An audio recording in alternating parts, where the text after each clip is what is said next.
अस्सलामुअलैकुम वरहमतुल्लाहि वबरकातुहू। मैं हूं डॉक्टर वक़ार अहमद और आज आपको बताएंगे कि पीपीआर की बीमारी क्या होती है।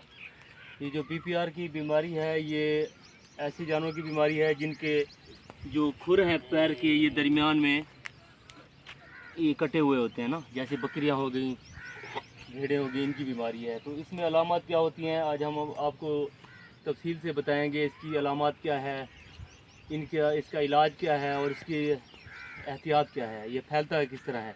ये जो पीपीआर बीमारी है ये बकरियों में पहले इसकी निशानी है कि इसके नाक और आंखों से पानी आएगा जानवर के। जिस तरह देखें आप, इसके नाक से पानी बह रहा है और इसकी आंखों से भी पानी बह रहा है। पहली अलामत इसकी ये है। दूसरी अलामत इसकी है कि जानवर को बुखार होगा 105, 106, 107, 108 पे। तो अभी इस बकरे को बुखार है 105 पे। और तीसरी अलामत इसकी ये है कि जानवर को नमूनिया हो जाएगा, फेफड़ों की सोजिश हो जाएगी। जितने भी जानवर इस बीमारी में डेथ होती है जानवरों की, उनके फेफड़े अक्सर ख़त्म हो जाते हैं। चाचा तो पहले बकरा जरा मरे उनके फेफड़े ख़त्म होना। हाँ, इनका पहले एक बकरा कुछ दिन पहले एक्सपायर हुआ है, तो उसके जब ज़िबा किया इन्होंने तो उसके फेफड़े सारे ख़त्म हुए पड़े थे। तो कोई अताई डॉक्टर यहाँ पे आया है, वो इनसे पैसे भी ले गया है, इलाज भी किया है उसने, गलत इलाज, जिसकी वजह से बकरे की डेथ हो गई है। और इसके अलावा चौथा इसकी अलामत इसकी इस बीमारी की है कि इसमें बदबूदार और शदीद किस्म के डायरिया यानी कि मोशन लग जाते हैं जानवर को और जानवर कमज़ोर हो जाता है।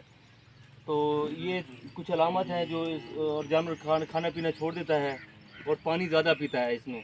तो ये एक वायरस है मोरबिली वायरस। ये मोरबिली वायरस की वजह से फैलती है ये बीमारी। तो ये सवाल ये पैदा होता है कि मोरबिली वायरस जो ये बीमारी फैलाता है वो बाकी जानवरों कैसे फैलता है। तो जो जानवर जिसको पीपीआर है उसको दूसरे जानवरों से अलग कर दें। मोरबिली वायरस जो कि पीपीआर की बीमारी पैदा करता है, वो आँख के जो आँखों से पानी आता है या नाक से जो जानवर का नाक बहता है, उसकी वजह से वो फैलता है दूसरे जानवरों में। एक तो इसकी वजह ये हो गई, और दूसरी इसकी मेन वजह ये है कि जब हम बकरों को थोड़ी जगह पे ज़्यादा बकरे रखते हैं, यानी कि ओपन शेड में एक बकरे के लिए 3 मरले जगह चाहिए होती है।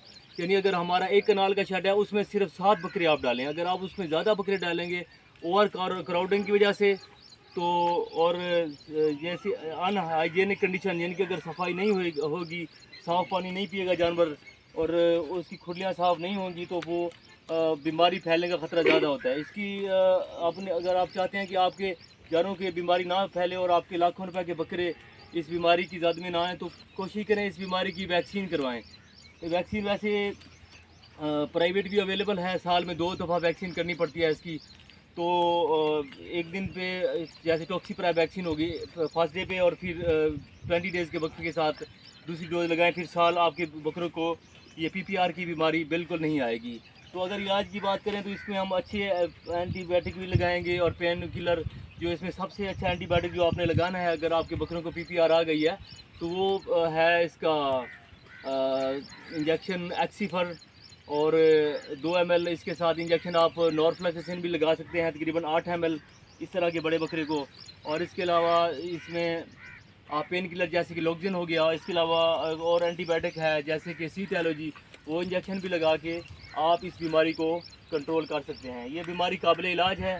इसकी एहतियात भी आपको बता दी गई है कि जो जानवर बीमार हो उसको बाकियों से अलग कर दें, ताकि जिस जानवर को इसके नाक का ये जो लगेगा मटेरियल और मुंह से आँखों से पानी जिस जानवर को लगेगा वो इस बीमारी की ज़द में आ जाएगा।